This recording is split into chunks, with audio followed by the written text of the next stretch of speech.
So first of all, I want to say thanks, guys, for coming back on.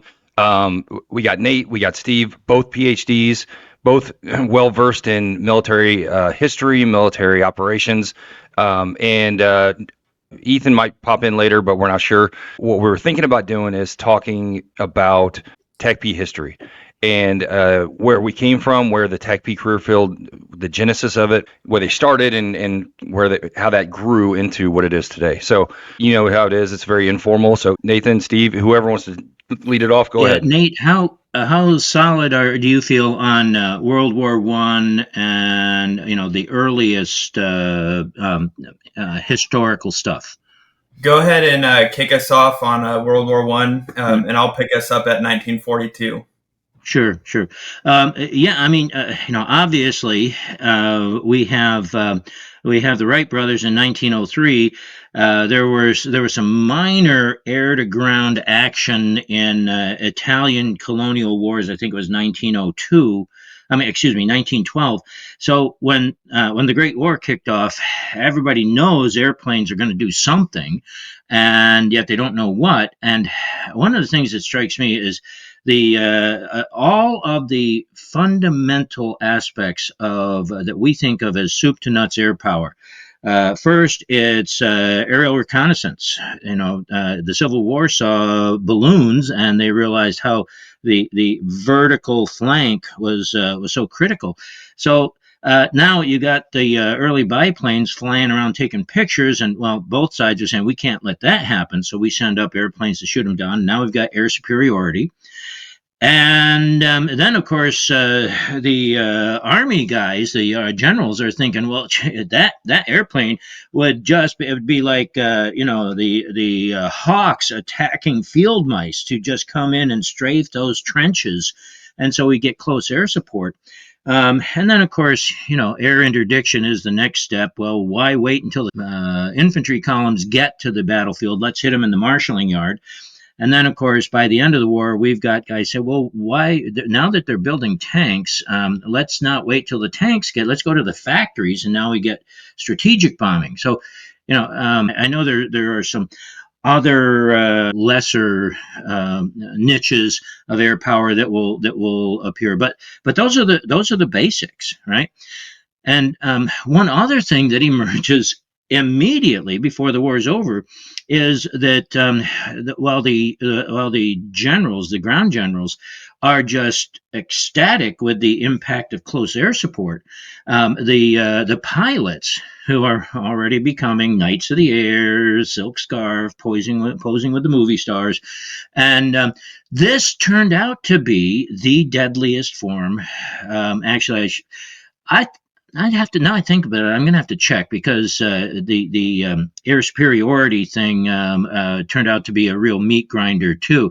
But anyway, pilots were just appalled by the losses they were taking from ground fire doing close air support. So right from the very beginning, as CAS is emerging, already the fighter pilots and they're the ones who are doing it, so and they're just becoming the knights of the air. So right from the very beginning, we've got close air support, which the ground commanders love, air support, which the fighter pilots hate, and then along comes the higher level theories. Billy Mitchell arguing for a full-fledged, soup to nuts air power, and then later the strategic bombing advocates.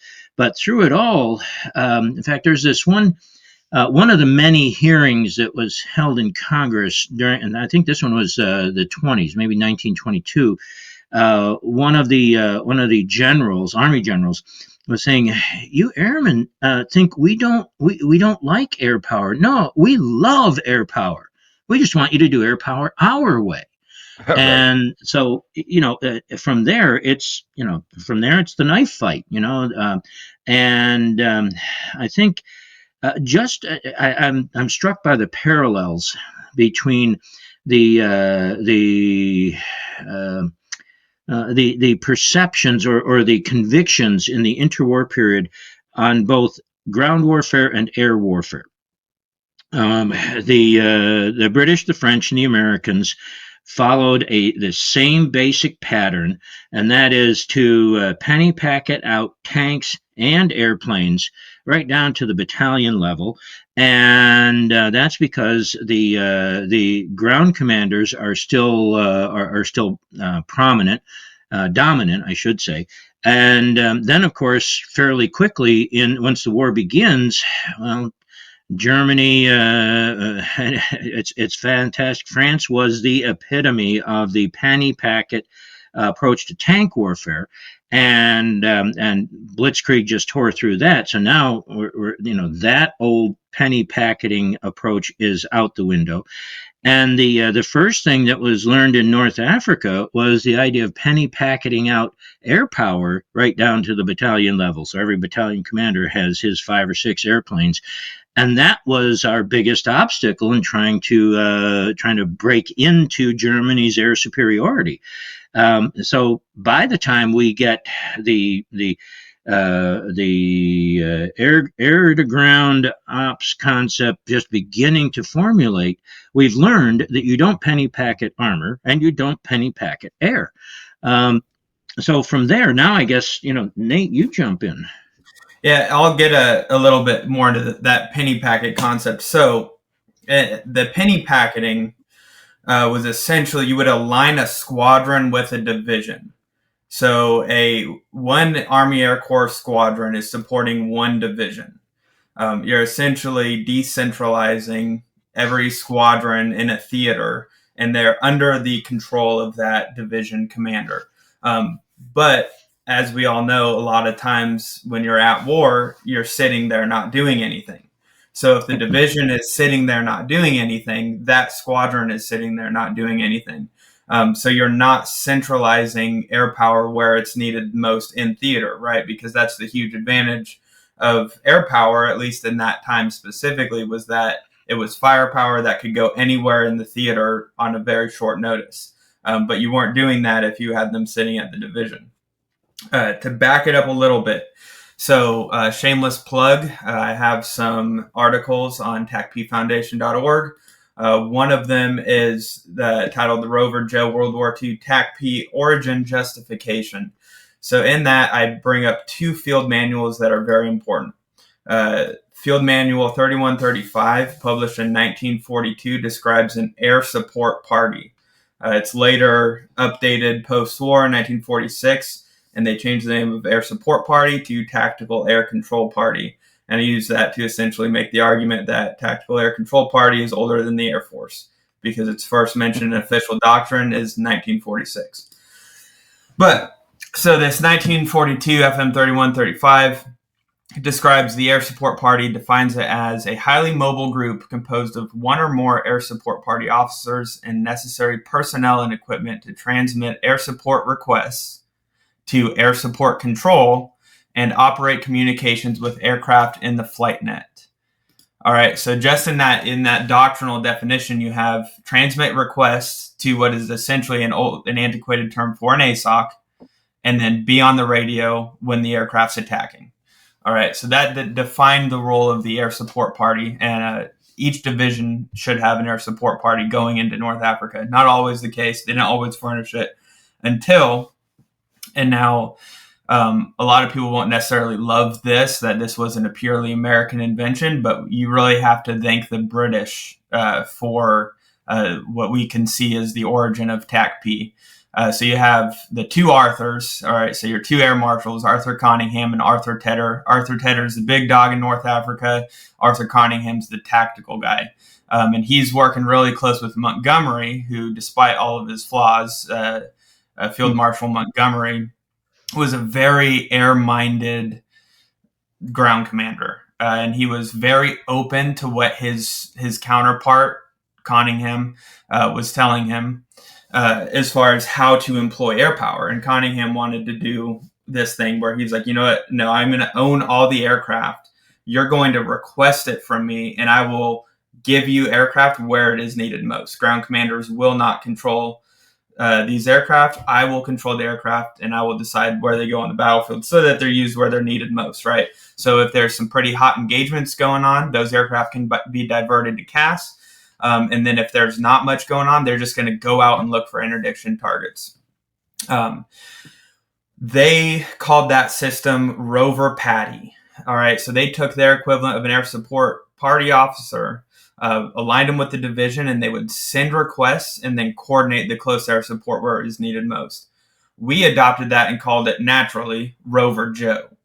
And Rover Joe, if you look at my articles on the TACP Foundation website, there's pictures of them, really cool pictures. What they would do is they would either get in the lead vehicle of an armored column, but more commonly in Africa and Italy, they're with these enlisted guys. And so these enlisted guys would take their air support party officer, who's usually a P-47 pilot or a P-40 pilot, and they're going to take him to the top of a hill that they called an OP for observation post. They're going to dig him a foxhole. They're going to route all of his communications to his foxhole, and then they're going to hide the Jeep. Those enlisted guys, those are radio operators, vehicle and radio maintainers, and drivers. Mm-hmm. And that this is we're talking 1942, 1943. You have your first Romads who are hauling around in ALO, setting them up on OP, doing all of his comms. One of my favorite pictures that I have up on the website is of I believe he's a corporal, and he's sitting in the back of the truck with an air support request form in front of him, talking on an HF radio. Nice. And then there's other pictures where it shows that Jeep routed out to the foxhole where the ALO's sitting and talking to the aircraft. Wow. That system really comes late. And there's a reason that it comes late. And Steve alluded to it, that the ground commanders still had the authority to tell the air commanders what to do, and they still wanted to penny pack it. Well, right before Kasserine Pass, there's a very, very important document to the Air Force that the Air Force has probably largely forgotten about, but that's Field Manual 100-20. And that declared that air, ground, and sea commanders are co-equal. So now essentially the Army Air Forces saw this as a declaration of independence, that the ground commanders could no longer tell them what to do. So going into Operation Husky, the invasion of Sicily, they had fully implemented the Rover Joe system, and that's where most historians will consider that close air support came of age, was in the Sicilian and Italian campaigns in World War II, where you're seeing this Rover Joe system work really, really, really well. Steve, do you have anything to add to that before I move into Western Europe?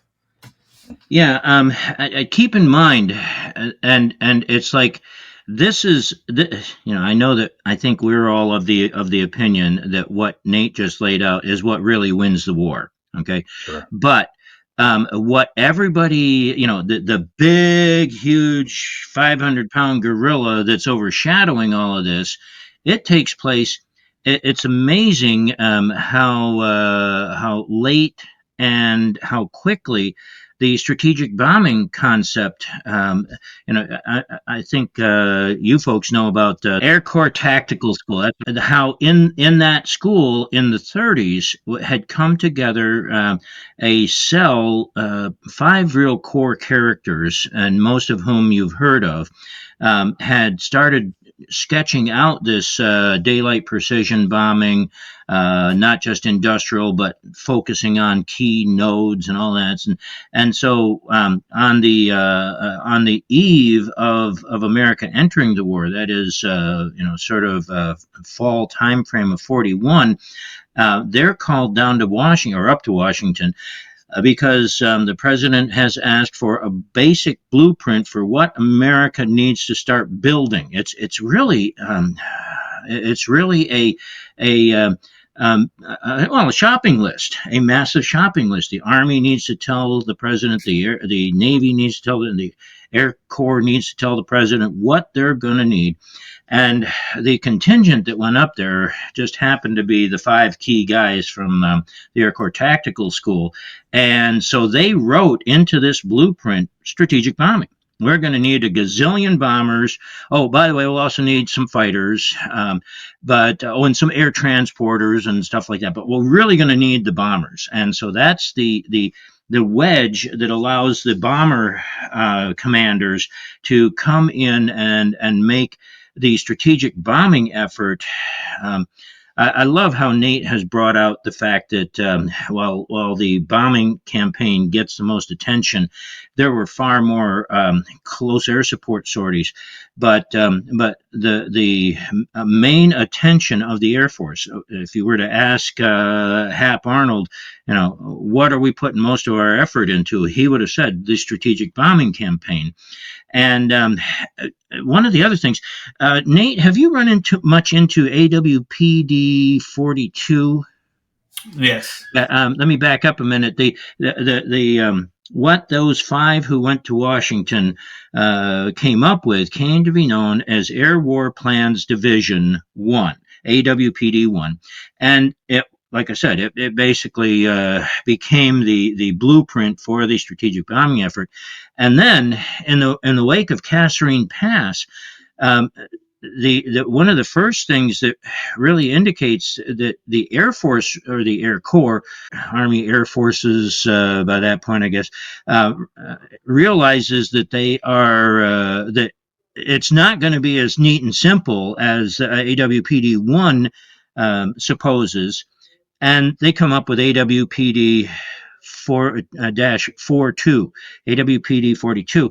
And I haven't dug into that as much. I must be honest. I know that it's seen by many historians as being another key turning point where the Air Force and the Army had to recognize that their prior concepts needed to be adjusted. So, turn it over to One you, of the Nate. big things with 42 was that it reorganized the Air Forces into strategic and tactical, because at that point they were blended. They were more theater based than they were Yeah.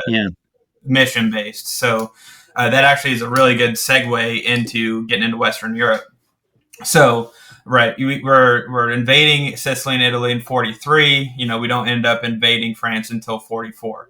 In that time, you're able to learn a lot of lessons. There were some really big wins with the Rover Joe systems, but there were some weaknesses. The wins were that the right targets were getting struck by tactical air power, namely the P-47s. You discover that the P-47 is the ideal close air support aircraft. So that was the Thunderbolt. It's eventually what the A-10's named after. He's got 8 50 cal cannons and it's able to carry 2 bombs, and it was known for absolutely wrecking tanks. Later on, the Germans end up nicknaming it Achtung Jabo, which is essentially a slang that loosely translated to most terrible weapon. And later in the war, they end up they treat B-17 pilots, they treat other pilots like prisoners of war. They take them to POW camps, and they were ordered to lynch P-47 down to P-47 pilots on the spot. So they were executed on the spot, treated as war criminals because they were so effective at killing tanks. But anyway, we learn our lessons, and 2 key figures, maybe 3 key figures really learn a lot in Northwest Africa and in Sicily and Italy. And that would be 2 pioneers of tactical aviation, and that'd be Pete Caseta and Otto Wayland. And you get some of these organizational changes that happen going into the invasion of Normandy that become incredibly important. So you now have 8th Air Force, which is solely focused on strategic air power. That's all your bombers. And then you have 9th Air Force, which is completely focused on tactical air power, namely CAS, interdiction, and air superiority over the battlefield. By the way, they decided that those 3 mission sets in descending order are the priorities for tactical air power. Number 1 is to have air superiority over the battlefield. Number 2 is to interdict the Germans to weaken their battlefield forces by the time we get to them. And number 3 is close air support. Some people interpreted that differently. They either interpreted it as we should be focusing on air superiority more than anything. That's first priority. Others interpreted that as if you accomplished air superiority and you accomplished interdiction, those are all goals to get to the third, which is the most important, doing CAS. So if you're doing CAS, that means the other 2 are accomplished, and that's actually the pinnacle of tactical air power. And that's how guys like Pete Caseta and Otto Wayland saw this. So going into go ahead, Steve. Yeah, I just want to interject here.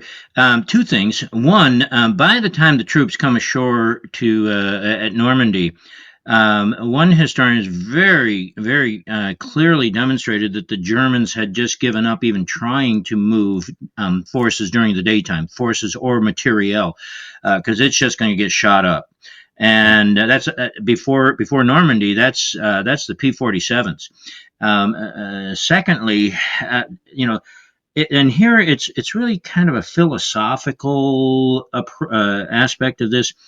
Um, Air superiority, as important as it is, when you achieve it, all you have done, philosophically speaking, is eliminated a negative.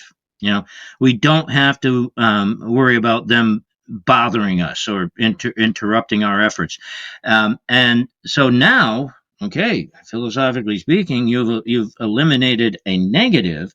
What are you going to do with it? What's the positive that's going to come out of it? And as Nate was just saying, clearly the demonstrated positive that is most clearly demonstrated is the close air support. Interdiction was nice, but if the Germans aren't moving during the daytime, then and we're not out there stirring them up so that they have to move, then and that's where close air support. I mean, already in World War II, we're seeing the air-ground dynamic. With Patton's forces charging forward, the Germans have to come out and fight them, and then Wayland just sends in the P-47s, and the P-51s were there too. Same thing with the Brits, by the way. The Hurricane, which had been the ugly sister at the ball, emerges as far superior to the Spitfire, the belle of the ball in the British eyes. And it's just strikes me as same thing on both sides. The ugly stepsister becomes the real hero, and the belle of the ball is you go sit down. We'll take care of it from here. So anyway. And back to you, I'll Nate. add a quick nuance to the P-51, P-47 deal. So the P-47 was actually designed to be a escort for bombers, and the P-51 actually was designed with air-to-ground in mind. But one of the biggest concerns was survivability on the battlefield. And the P-51, they essentially switched roles because the P-51 turned out to be a good escort, and it turned out to be effective in close air support and interdiction. The problem was it had a liquid-cooled engine. So if that engine got shot, that plane was not making it far enough to bail out safely or making it back to base. P-47 had this massive air-cooled engine, and if that thing got shot up, it can almost always make it back to base. It was really hard to shoot down a P-47 from the ground because it could take a lot of punishment. It's another, A-10 heritage item. I would say, yeah. Sounds familiar. Yeah, that other nickname that the P-47 had, the Jug, came from that massive air-cooled radiator up front that looked like, it was sort of ovular shaped, and hence the nickname. So, yeah, the nickname points to the key characteristic that Nate just identified. So, we invade Normandy.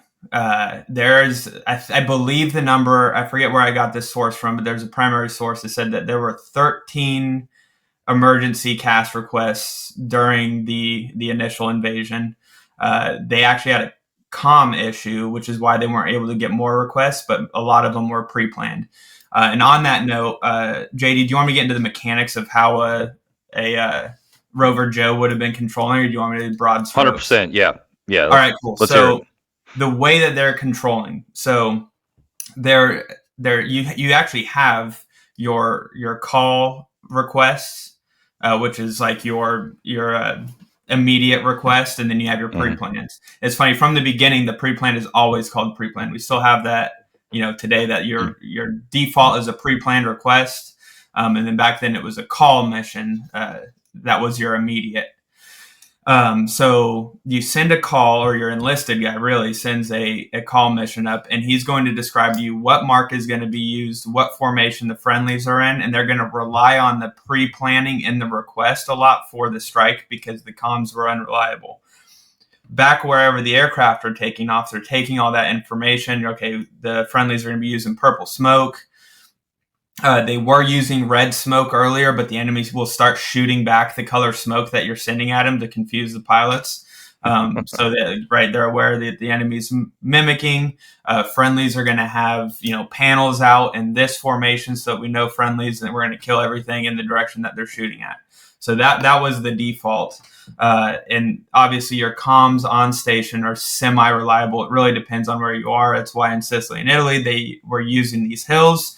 If you're dismounted, with a man-pack radio at the time, your comms are really not too reliable when you're talking to a moving aircraft. So once we're stuck in the Cotentin Peninsula, Pete Quesada comes up with a really clever idea, working with a guy named Omar Bradley. And this Omar Bradley guy really trusts Pete Quesada because this guy has all this experience from learning from Conningham in Northwest Africa and Sicily. And he essentially gives Quesada full reign and full trust to run his operations the way he does. And Quesada and Bradley together come up with this concept called armored column cover. It solves some of those issues. It solves the comm issue, and it solves some of that the necessity for pre-planning. What they do is they take that Rover Joe and they put him in the lead tank of a tank column, so he's got power in his radios, so he's able to get good comms, and he's got his eyes on the battlefield. And what they do is they start doing, whenever that unit is moving or whenever it is engaged, they have 24/7 P-47 cover. So about 30-minute sorties. The aircraft come, check on, they get a little battle handover from the flight that's leaving, and then they check in with the Rover Joe. Rover Joe directs them to cast targets. They mark the cast targets if there's nothing in front of them. They go look 20 miles ahead. That was their barrier.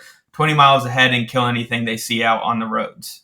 And that creates something that Steve likes to call the air-ground dilemma.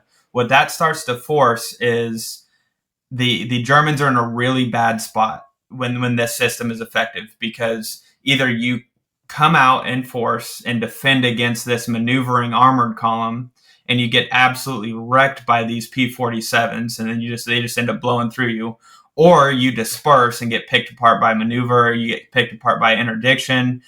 So it's either run, hide, get picked apart, or show up and fight and then get absolutely obliterated. So it forces a lose-lose choice on the Germans. And that works incredibly well. By the time that we brought in our forces there, right, Bradley goes up to 12th Army Group.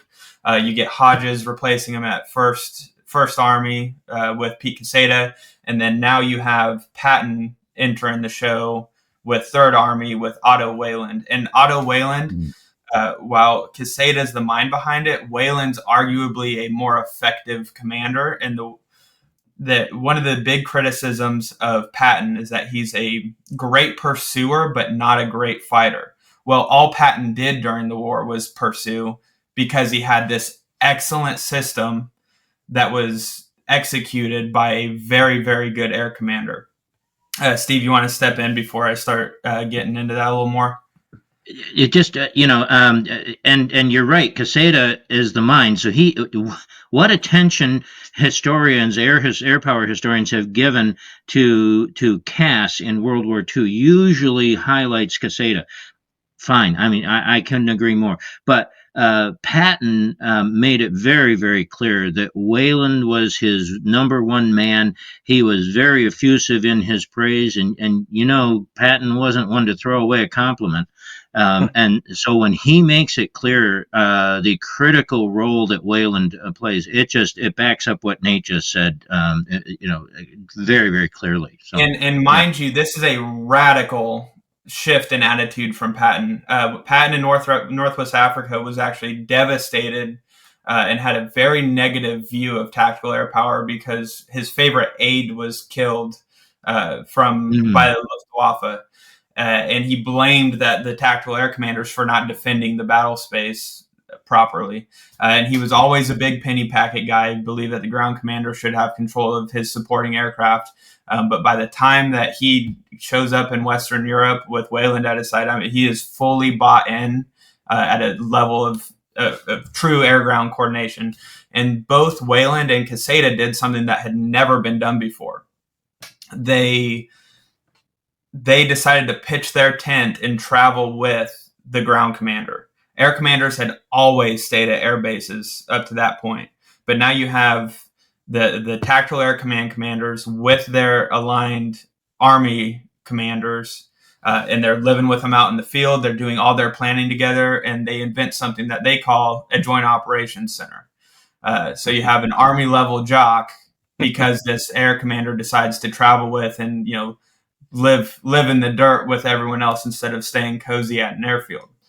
So this is so effective in Western Europe that at one point, so that Patton's making his mad dash to Paris. Any other commander of the war would have split his forces along the Loire River. Because he's extremely vulnerable from attack from the north. He's dashing east. He's essentially got no cover on his flank. So any other commander would take a division, put him on that north side. Patton decides that takes too much time. I trust Wayland. We're going to dash along this river, and Wayland is going to be my north flank cover. And Wayland ends up completely destroying a division of the Luftwaffe on the north side of the Loire, to the point where when Patton goes in to accept surrender from that division commander, he refuses and said he wants to surrender to Wayland. So and that's the only instance that I know of in the war that a ground commander would only give his surrender to the air commander that defeated him. You don't see that at any other point in the war, right? We didn't think we would be able to replicate the blitzkrieg that the Germans did early on in the war because the dive bomber was not feasible. It wasn't survivable. But Steve has said this many times in our conversations. Not only did we replicate blitzkrieg, but we perfected it. It was much more effective against a much more resisting enemy, a very well-prepared enemy than the Germans had faced in France early on in the war. And then you see Patton do this again come the Battle of the Bulge, right? So now you got the end of 1944. Everything's settled down. It's winter in Western Europe. It's cold. No one sees a German attack coming, right? We just kicked their ass for 6 months. There's no way they're going to attack us now. Well, they attack us now. Specifically in December, you have really bad weather, really bad cloudy weather, and American tactical air power is unable to support. Essentially, there was no all-weather platform. When there's cloud cover, you're not getting the P-47s coming in. Steve, I think you were muted. Were you saying something? I was just going to highlight, fool me once, shame on you. Fool me twice, shame on me. When they attacked, it was in the same exact spot that Guderian poured through in 1940. I mean, yeah, and also, by the way, the Germans had a loose timing plan to kick this all off when they had the best chance of having bad weather. Why? To keep the air power off their backs. So to me, that's another testimonial to the effectiveness of our air to ground. Yeah. I made this argument in my dissertation that the Ardennes is probably it's really the nail in the argument that on the importance of tactical air power in World War II, and that it really is understudied and underappreciated, because everybody realized at that point that the close air support was going to be what got us out of that bind. And Patton makes his famous 90-degree turn, right? He's supposed to be pushing east. He ends up making his 90-degree turn north to go bail out the 101st at Bastogne. And meanwhile, he's getting harassed the whole time. It's not like he's just maneuvering north. It's not like he's just moving an entire army north. He's fighting the whole time, but he's relying on Cass so that he can keep moving. At no point did Patton have to stop and fight.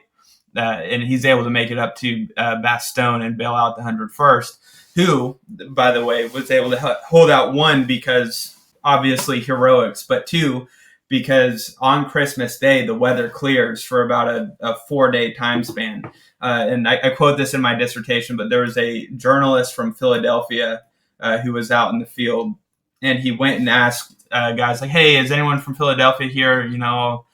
Put your Christmas wishes in the newspaper. I'll quote you in the newspaper so your family, knows how you're doing. You'll be up on the paper in Philly. And almost all anyone wished for Christmas was for the weather to clear so the P-47s could show up. And that's not an exaggeration. That is what these dudes said, was we need the weather to clear so the P-47s can show up. Well, on Christmas Eve, the weather clears, P-47s show up. Rover Joes do their work on the ground, both from vehicles and from the ground. And you see the immediate dissolution of the German lines. You just start to see that the two SS armor divisions in the area just get absolutely wrecked. All their conventional forces get wrecked, and that bulge within about 10 days, there's no longer a bulge, and the line is back to where it was. And that's really the big nail in the coffin on how important CAS was and how important that system was in World War II.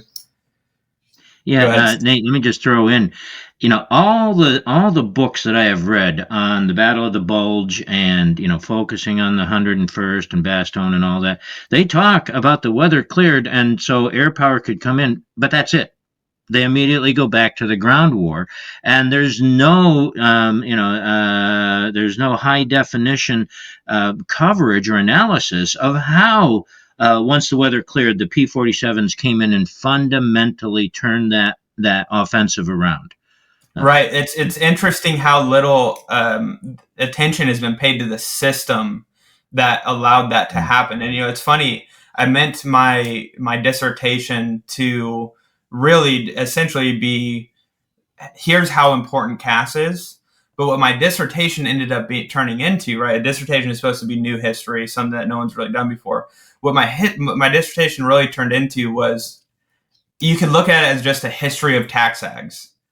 And how TACPs came about purely because of close air support. If you look at the TACP system now and you look at it in World War II, all the elements are there in World War II, and the only reason those elements came out were for close air support.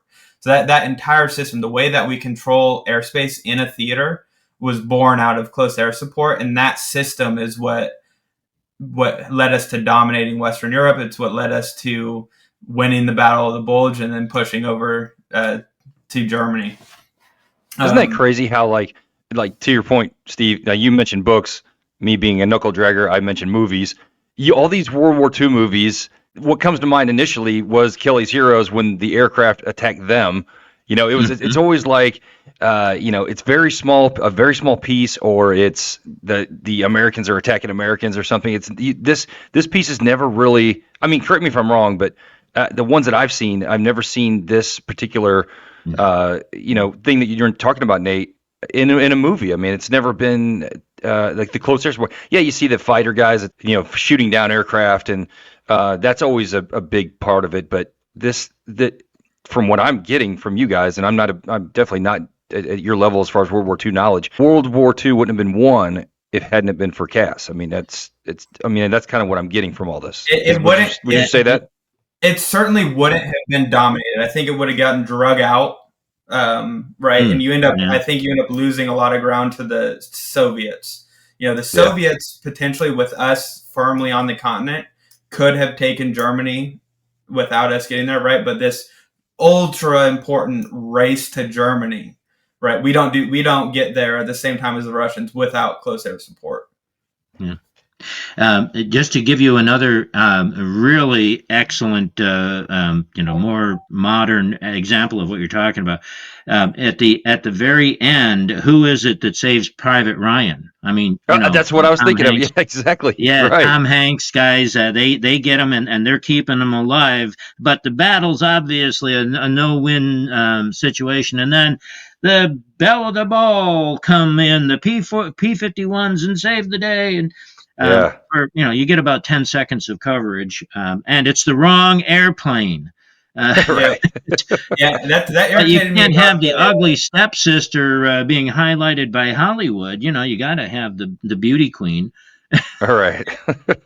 I knew going in to watch it. I forget the name of the show, the one that came out on Apple TV about 8th Air Force. Masters of the Air. Masters of the Air, man. Right. I knew it wouldn't have, tactical air power in it, but I hoped, but they didn't.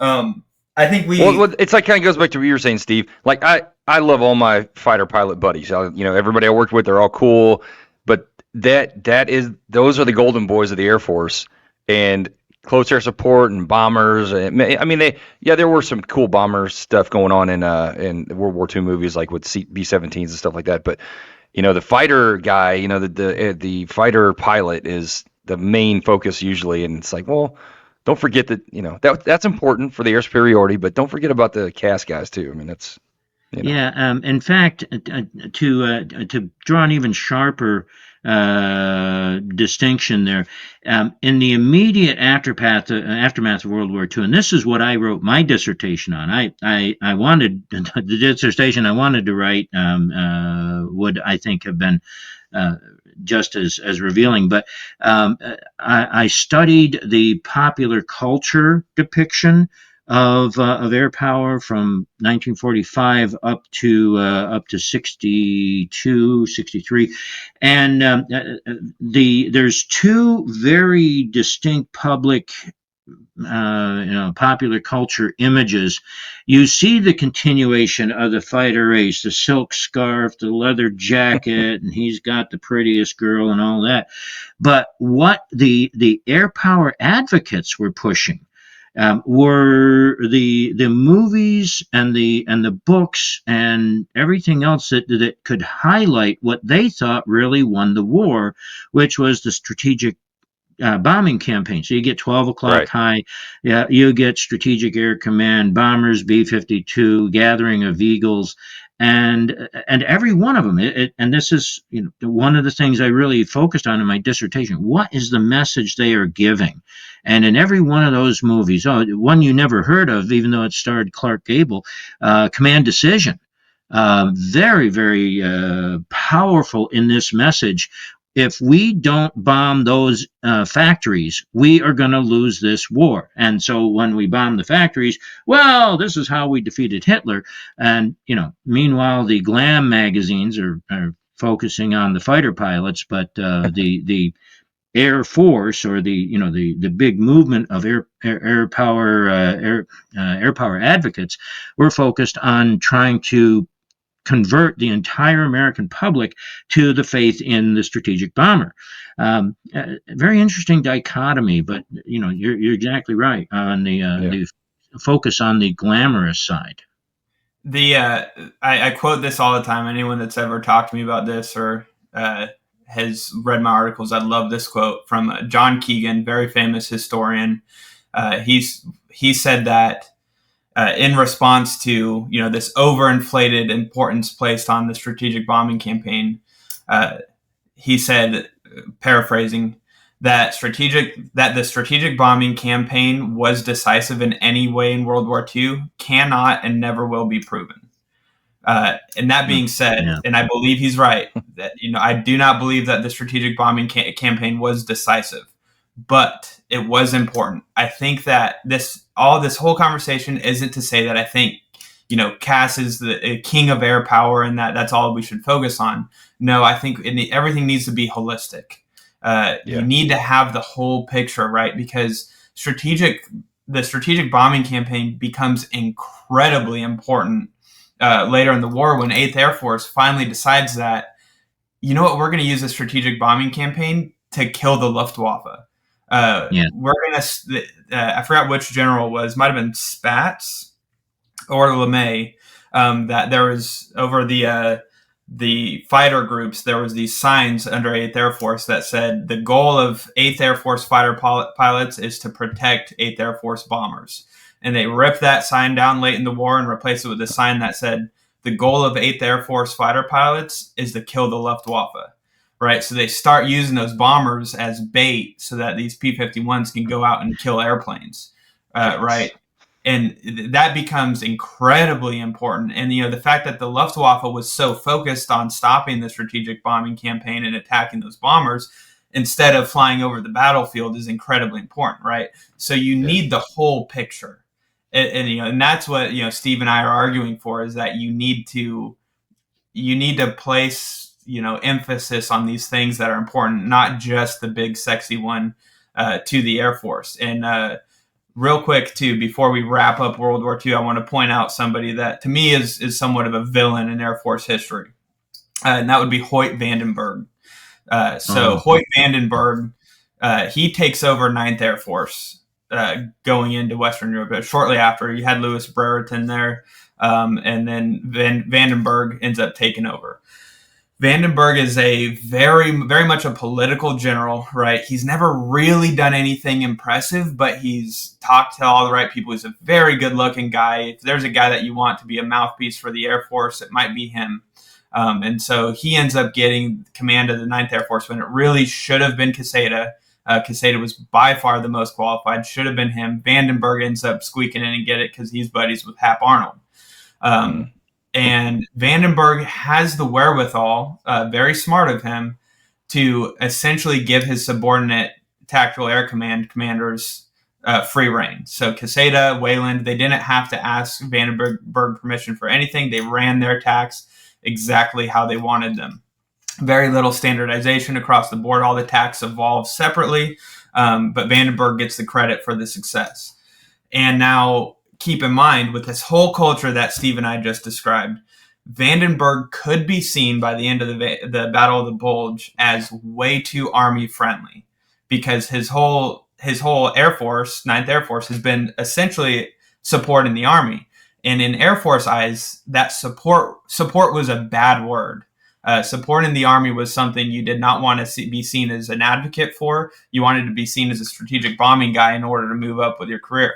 So Vandenberg actually tries to launch a strategic bombing campaign for about a week with his tactical Ninth Air Force, and it does nothing. It falls on its face. But keep in mind, this is the guy who is your first full-term Chief of Staff of the Air Force. So 1949, this guy takes over the Air Force, right? So just keep that in your back pocket as we move into Korea. Yeah, one other thing to throw in there, and again, it dovetails with what Nate was just saying about a holistic. The other big contribution in the last full year of the war in Europe of the strategic bombers was kill the Luftwaffe. And while we're sending out those B-17s and B-24s as bait, we're going to send them after oil and the transportation system that moves the oil.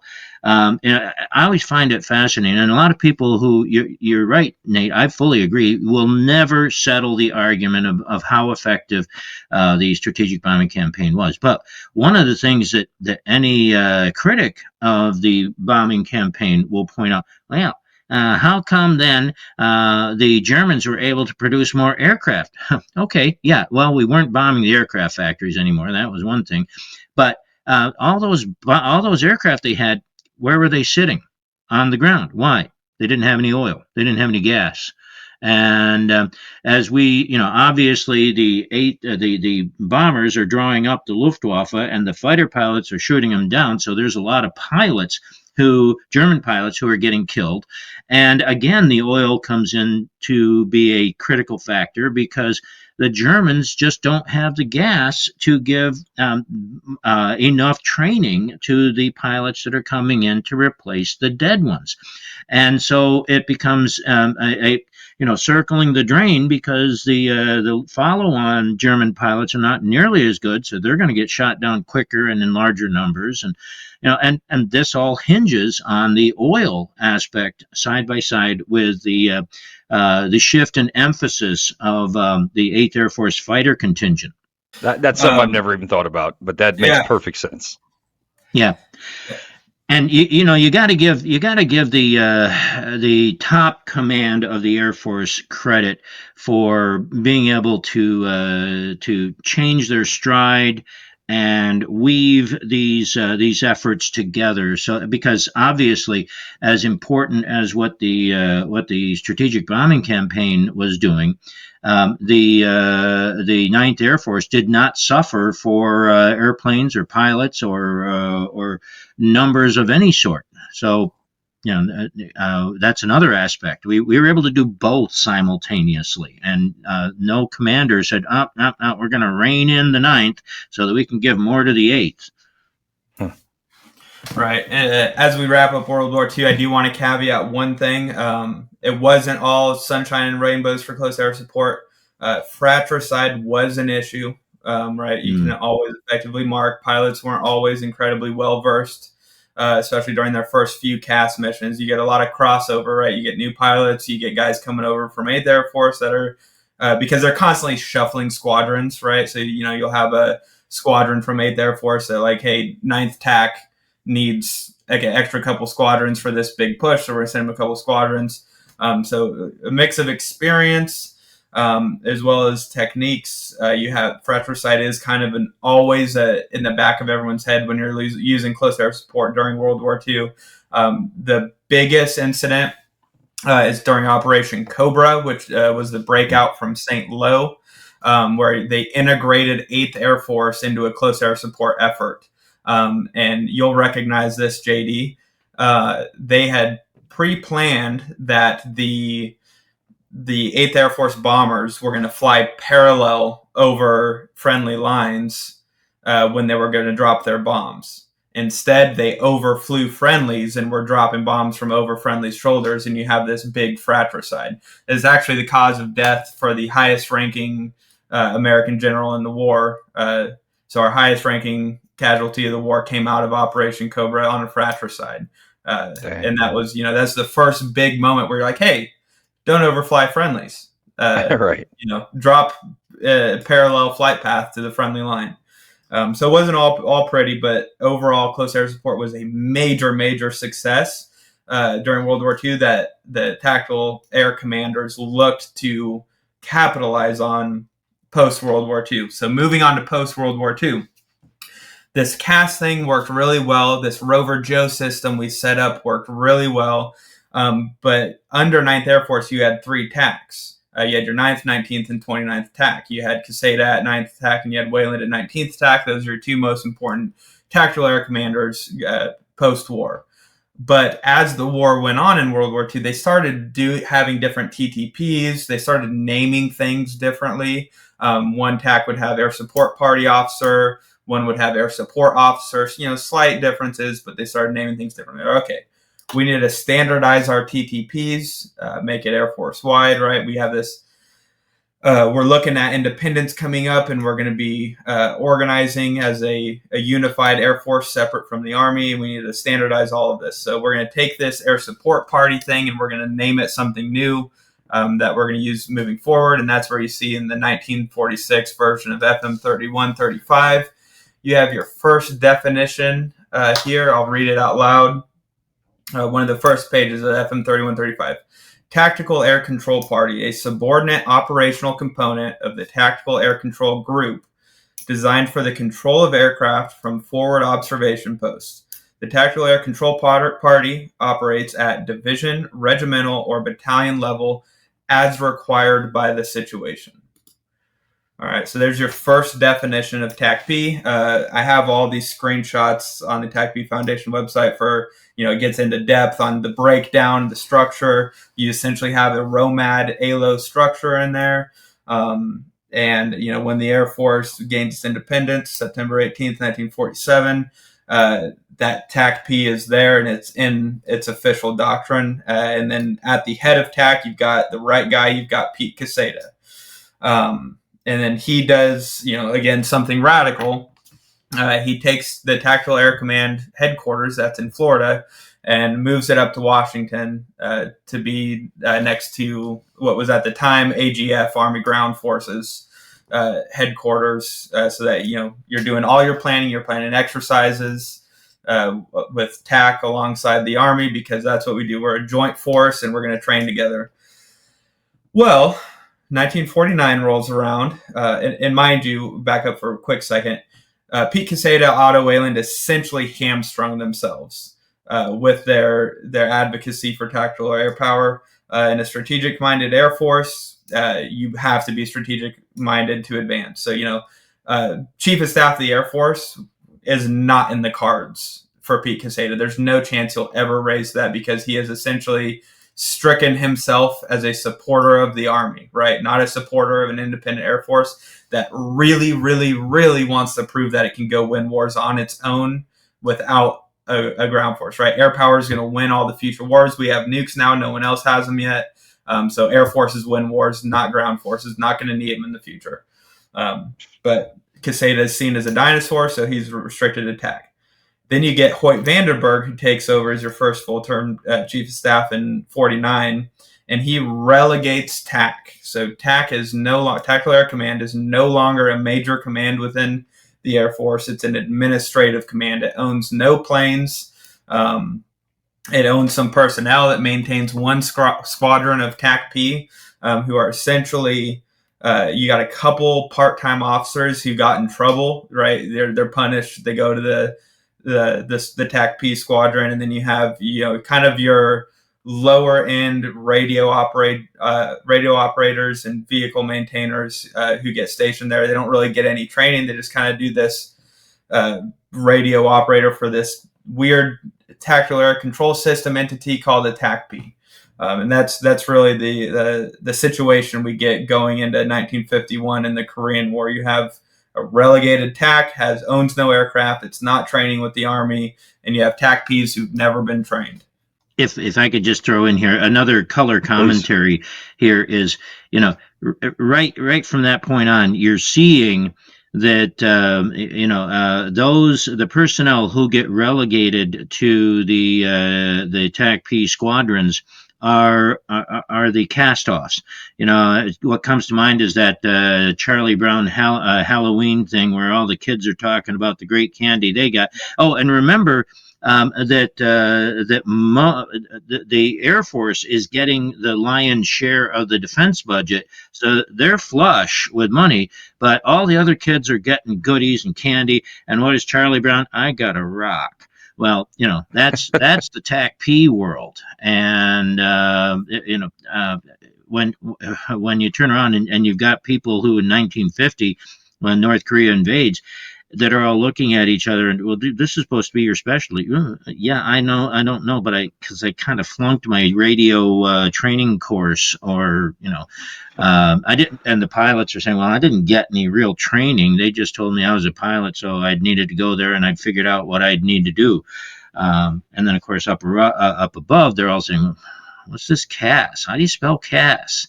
How quickly they forgot, So. Right. Yeah, the name of the book is skipping me right now, but John Schleit, he has an excellent book that covers some of the history of close air support, not exclusively to America, but his chapter on this period is entitled "Close Air Support Enfeebled." So you essentially see what is a death of close air support and tactical air power in the period between World War II and Korea. I mean, it is completely dropped from any sort of priority. It's not trained, and everyone forgot how to do it. So, by the time you get into the Korean War, Task Force Smith shows up, and there's no close air support. Close air support isn't even a consideration when you're dropping essentially, a company plus of soldiers into Osan. It's in the middle of the peninsula to go fight, a horde of North Koreans, and close air support isn't even a consideration. I think their casualty rate was in ballpark 80% for Task Force Smith in that first engagement going into Korea. Go ahead, Steve. Not only are the Air Force top to bottom trying to figure out this close air support thing, but because they are rushing virtually. I mean, there were soldiers who were one day directing traffic in downtown Tokyo, and the next day they're Task Force Smith, and while they're rushing the personnel, they just don't have time or space to bring the artillery with them, which leaves Task Force Smith doubly naked. They don't have the top cover from CAS, and they don't have their own organic artillery. So, and that's one of the things why the Army blamed the Air Force so much. They often forget that Task Force Smith didn't have artillery. They put all the blame on the Air Force for not providing CAS. Well, it was supposed to be a 1-2 punch, and neither punch came.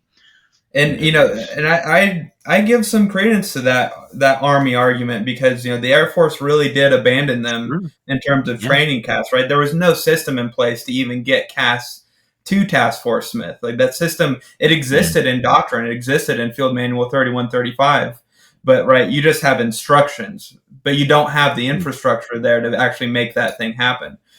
So Yeah, shortly you after don't want to be on the battlefield flipping through the manuals, going, okay, how are we supposed to be doing this? And it's amazing to me that this is not the first, like, this has happened every decade now I'm learning since Korea. I mean, they did in the 90s, they did it back then. They always constantly forget about CAS, forget about TACPs, forget about that Yeah. aspect of the battlefield, and then they have to There- jump through their ass and lose a bunch of guys and then figure out a way to build that piece up again. It's so weird. there really is a rinse and repeat. You know, the repetitiveness of this phenomenon that you're talking about. I mean, brace yourself, JD. You're going to hear the same thing a couple of more times before we get to the present. Yeah, And then, of course, right. what's it looking like right now? You know?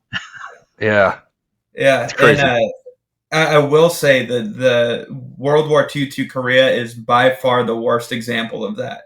And I point this out in the conclusion of my dissertation. It slowly gets better because the Air Force retained its lower level tactical knowledge better as time went on. Each gap between wars, it gets a little bit better, right? Korea is by far the worst, right? CAS is essentially destroyed. Tactical air power is completely enfeebled. But between Korea and Vietnam, you have a slow buildup to Vietnam. It's a CAS-centric war.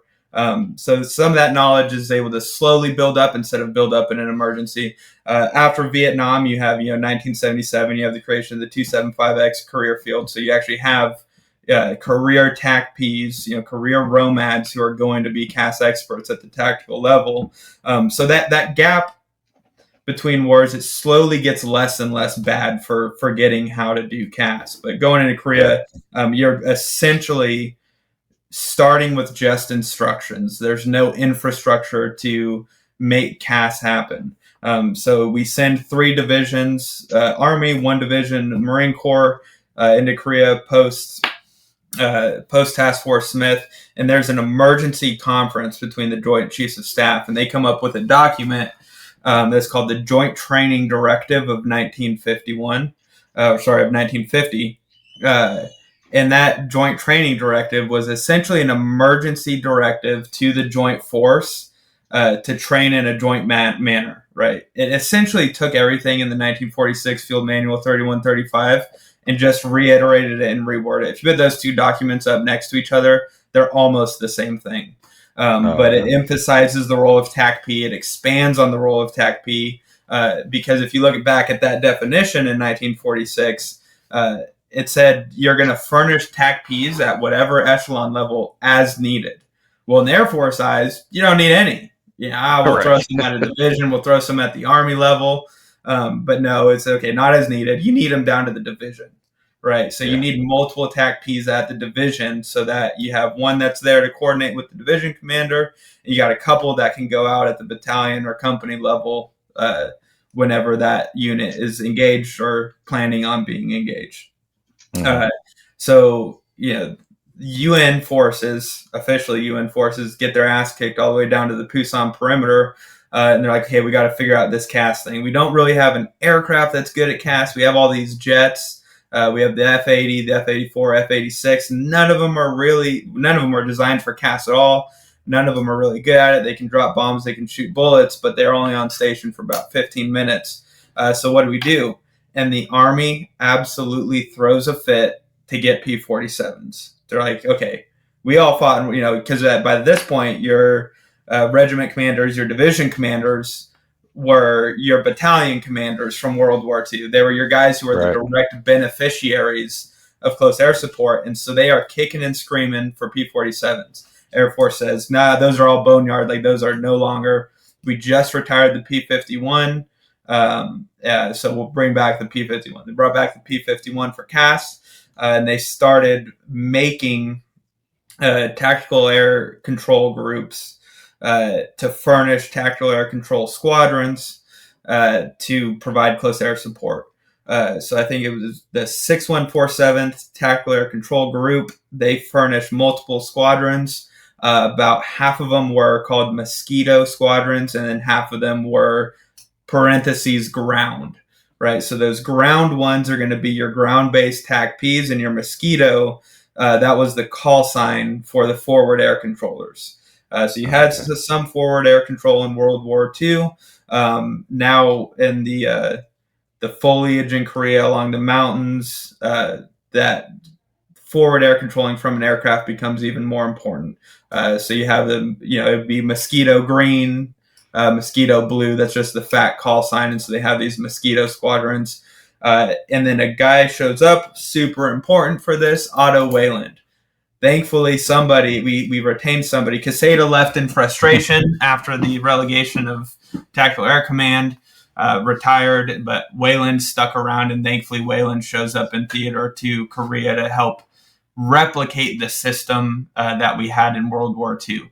And that's really what you get in the Korean War, is you have a hobbled together, made an emergency system that was essentially a mirror of World War II plus some more facts. And you start adding some technology, to be able to control at night. You get flares. So you've got planes that come by, drop flares so you can see during the night. Radar controlling becomes a little more, so you have a little bit more weather capability. But most importantly, you take that armored column cover concept and you run with it the way you did in World War II by putting pilots out on the front lines. Obviously, now you have even more of an Air Force culture, right? Completely separated from the Army. And these pilots do not want to do that. They thought that they would be living on an Air Force base and flying a jet. They do not want to go do this ground FAC thing with these dirty enlisted guys staying in tents, sleeping in the snow. And so the Air Force throws them a bone and said, okay, you only have to do it 3 weeks at a time. Well, I think we all can see the limitations with that. How do you develop a relationship and execute on a relationship in 3 weeks? The big strength of World War II, and the reason the core reason close air support worked so well, was because of the relationship that Wayland built with Patton and that Quesada built with Bradley and later Hodges. Those relationships are so important to CAS, and that's one thing I always taught guys when I was a JTAC instructor was being a good JTAC is a very good thing. You should do that, yes. But you also need to be charismatic and build relationships with your Army counterpart. That goes a long, long way. Go ahead, Steve.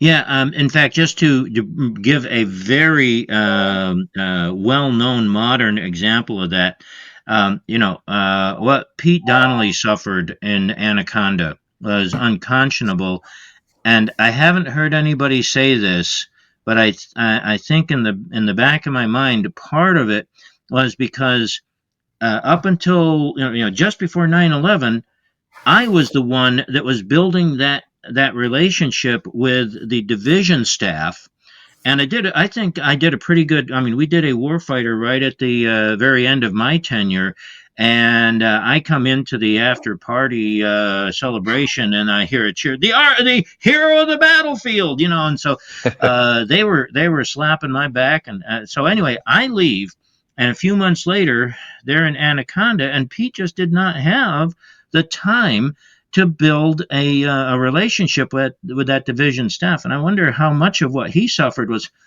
Steve Call should be here. And that takes nothing away from Pete. I mean, Not Pete at all. had No, of other course. duties. And then, of course, 9/11 hits. He had lots of free time, and so did the division staff to build relationships and become blood Right. brothers and stuff like that. He was set to fail by a system that even as late as 2001, we were still the redheaded stepchildren. So, but it really emphasizes the importance of a relationship.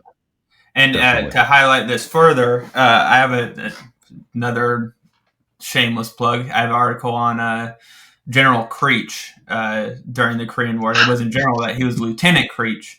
But Creech, absolute hero of tactical air power, becomes one of the more important commanders in Air Force history for his tenure as the TAC chief. The F-15, A-10, F-16 were all developed under his purview as the TAC commander.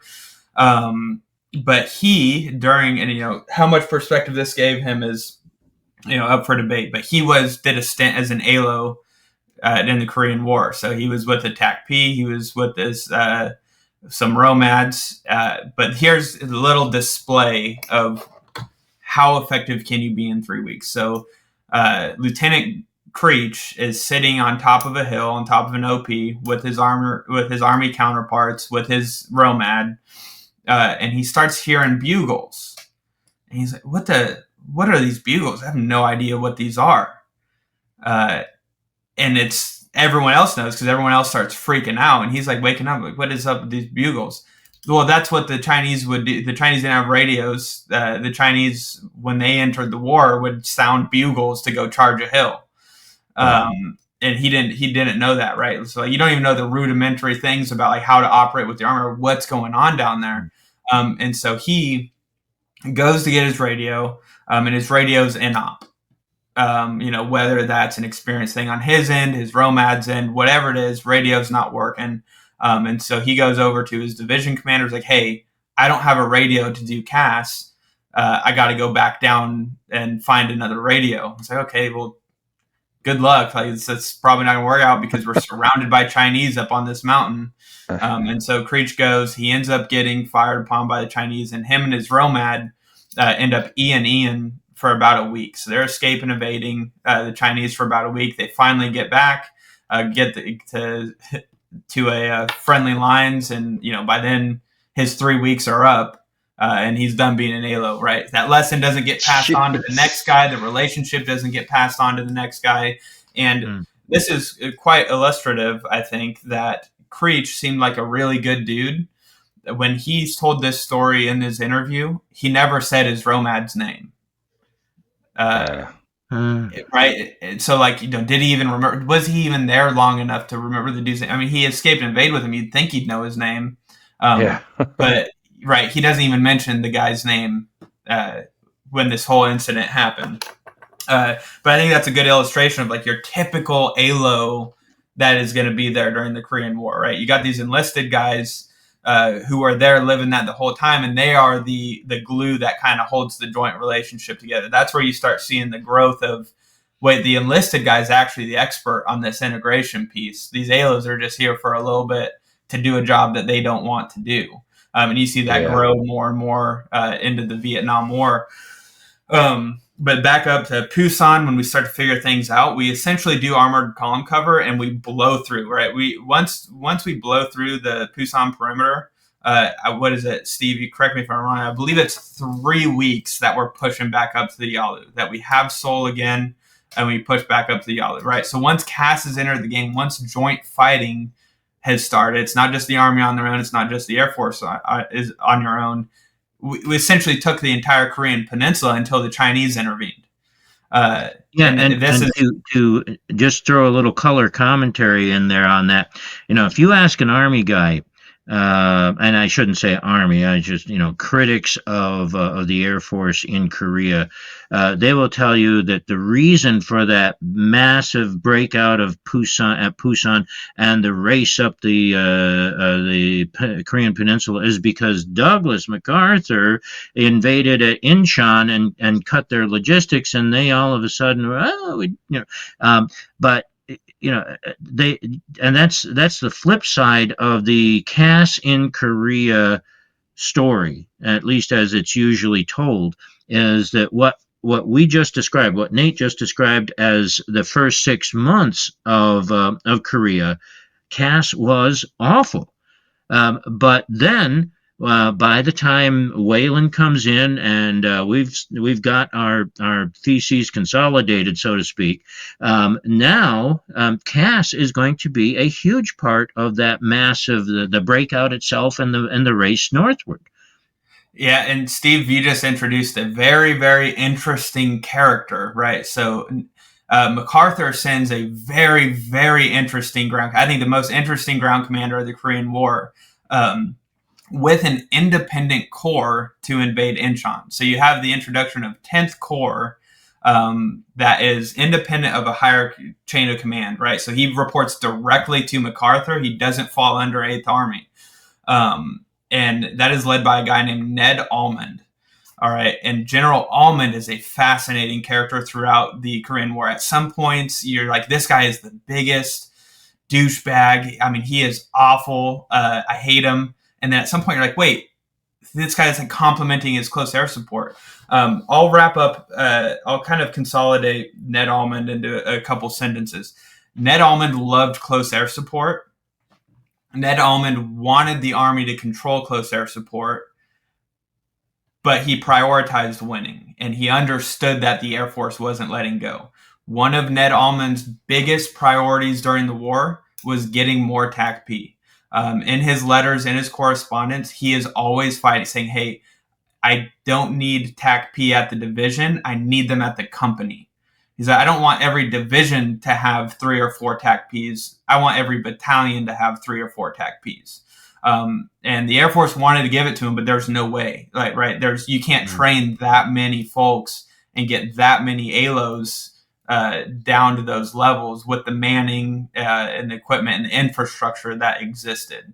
But Ned Almond was a huge influence on the way that TACP developed after the war and during Vietnam, because he did want them down with at every echelon instead of just hanging out at the division for 3 weeks and then being sent back down. But yeah, throughout the entire war, Ned Almond is a maverick.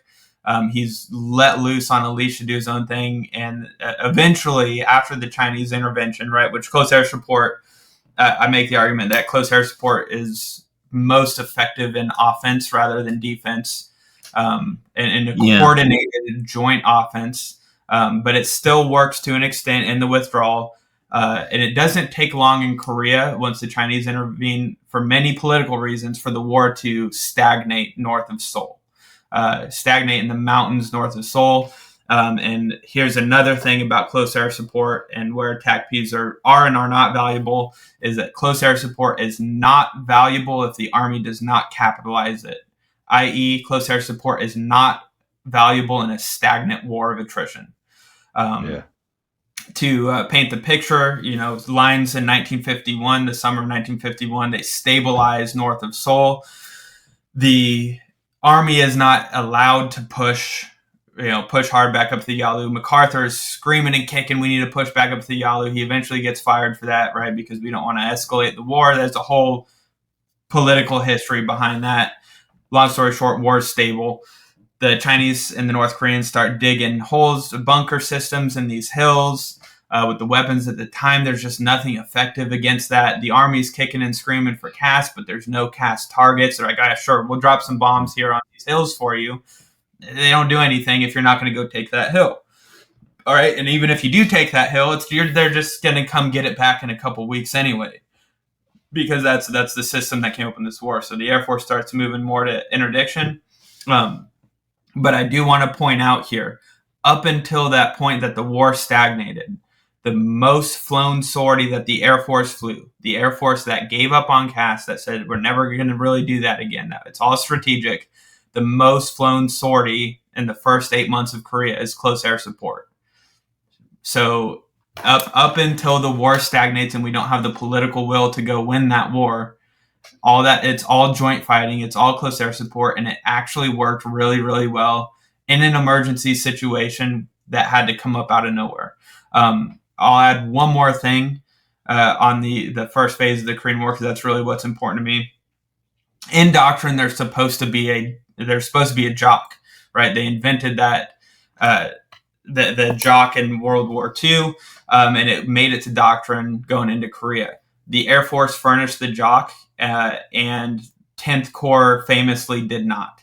So 8th Army, bare bones, furnished the JOC for joint coordination. Ned Almond never furnished it, right? This is what I mean by, like, okay, the guy's got some good ideas about getting TACP down to every echelon. He really likes close air support, but he's not really doing his end of the joint fighting. And that causes a lot of friction during the war. And people think of Vietnam as being the hottest point of inter-service rivalry. I would make the argument that the Korean War is by far the hottest point of an inter-service rivalry between the Air Force and the Army, especially during the stagnant phase. because the Army's just getting mad that they're not getting the cast that they want, but they're not ever capitalizing on the cast that they get. No, I'd agree with you completely on that one. The bitterness of the Army's criticism is just it's impossible to exaggerate. Do we want to move on to post Korea and Vietnam right now, or do we want to save that for later?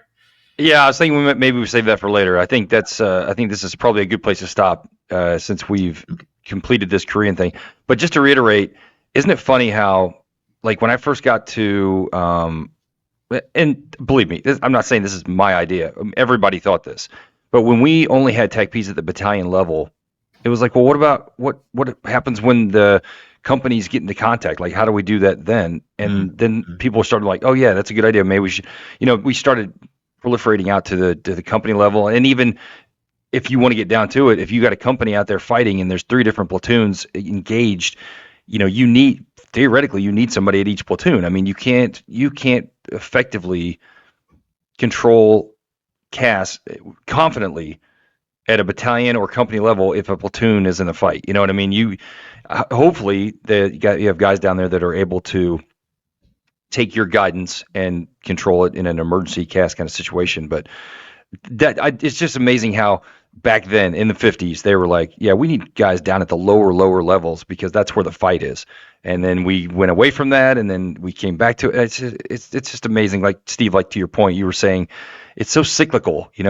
We use CAS all the time, and it won these battles, and it was very decisive. And let's get rid of it. Okay, we're going to do some other things now. Oh, now we need it again. Okay, now let's build it back up. Just think how many lives could have been saved had we just not focused wholly on CAS or the CAS platforms, but at least had it an equal share of our training. Yeah, I don't know. It just and seems odd. Especially immediately as soon as Korea was, probably even before Korea was over, but certainly after, the conventional wisdom in the Pentagon was the Korean War was an aberration. Even the Army is saying this because by this point it's clear. I mean, Eisenhower comes into the office and he wants to focus everything on strategic bombing, nuclear strategic bombing. And the Army even says, well, if we're going to get into this game, we got to get into the nuclear bombing thing. And so, everybody is thinking the lessons learned from Korea are unnecessary. We can ram dump that because that was just a hiccup. That was just an aberration, Isn't that funny? Like, and it's no hit on them. Like, I don't want to imply that I, am back here judging generals or whoever, but it's just amazing how they forget. It's amazing how those lessons were learned by these men with their blood, and then we just casually forget about these lessons, and we just have to relearn every time we get into these conflicts. It's amazing to me. You would think that would be the one thing. Like, you would just, like, if you wanted to be a good leader, like a higher level leader, you would study these things and be like, all right, how can we guarantee that my guys don't get massacred like they did with Task Force Smith or whatever. It's just to me that seems like it should be the priority when it kind of isn't usually until it is. One of the common threads through all of these episodes is post World War II. I mean, World War II was the last war that the generals fought, the war that they wanted to fight. Right? Mm-hmm. Every war since then, even the GWOT. You had generals saying, this is not the war we want to fight. We know what kind of war we want. Well, you don't get to choose your wars, especially when the enemy starts. You fight the war that brought you to the battlefield, right? Dance with the war brought you, as the old saying. Yeah, the enemy has a vote. Yeah, that's what they always forget that. They always forget that the enemy has the vote in the fight. Yeah. And especially when they fire the first shot. All right.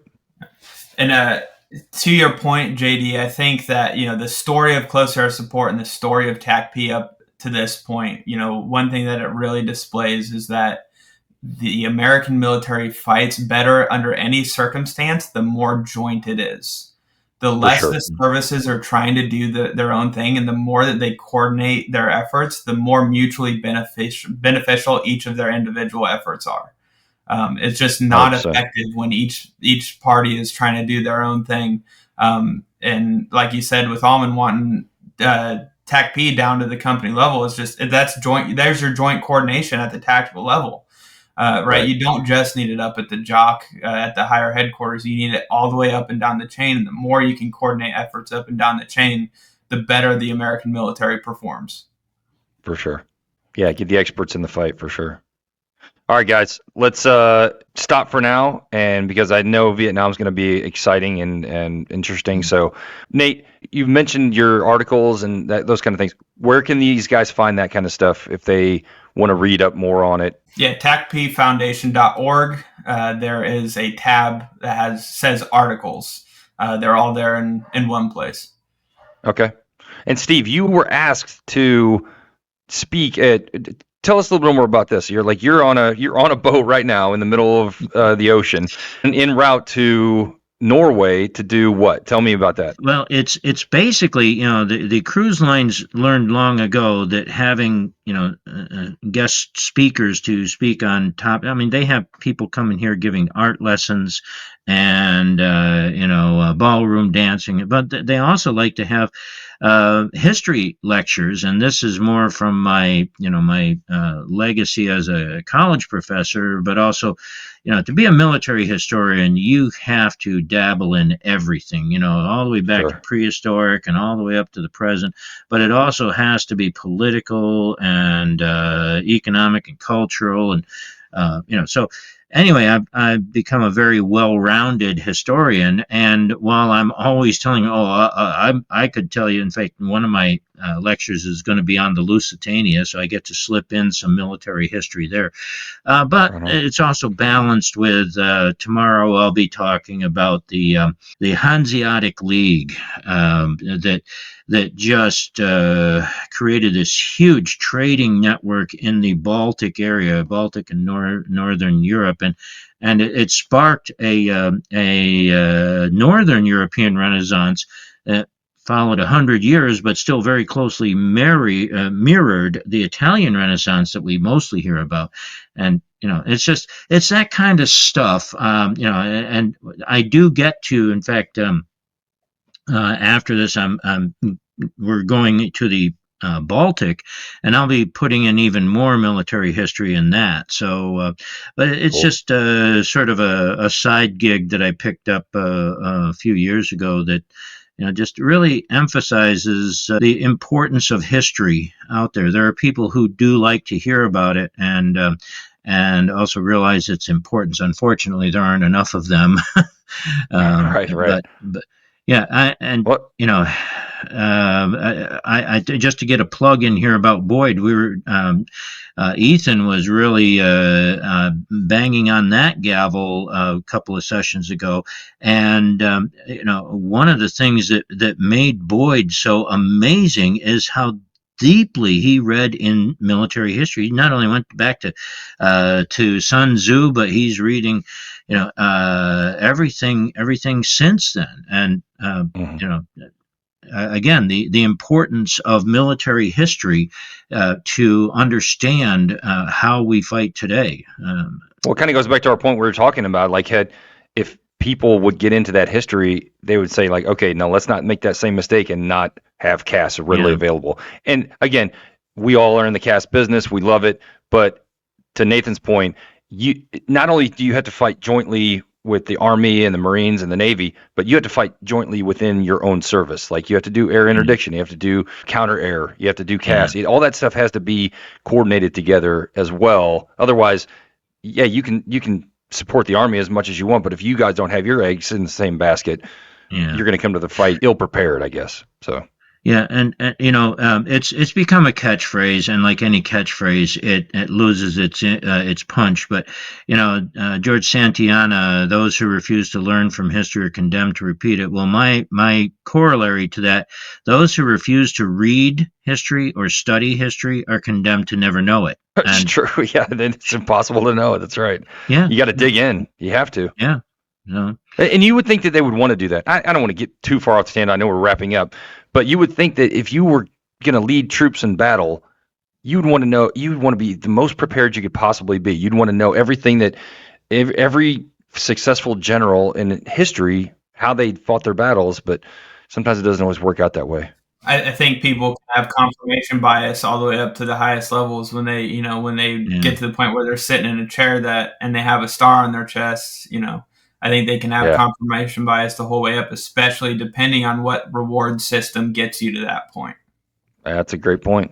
Yeah, and Steve, what were we going to say? Piggyback off Nate's wonderful anecdote from the Battle of the Bulge. If I could get just one thing on my Christmas wish list, it would be to get Air Force people to read ground warfare history and to get Army people to read air power history, not the one or two that usually written by an Army guy, just really depicts the Air Force in a very bad light. No, read air power across the board. You to understand how to integrate your side with the other side, you need to understand the other side almost as well as you understand your own side. You're not going to do that if you're not reading history. That's right. All right, guys. This has been awesome. We will pick it up next time in Vietnam. Awesome. See you later, guys.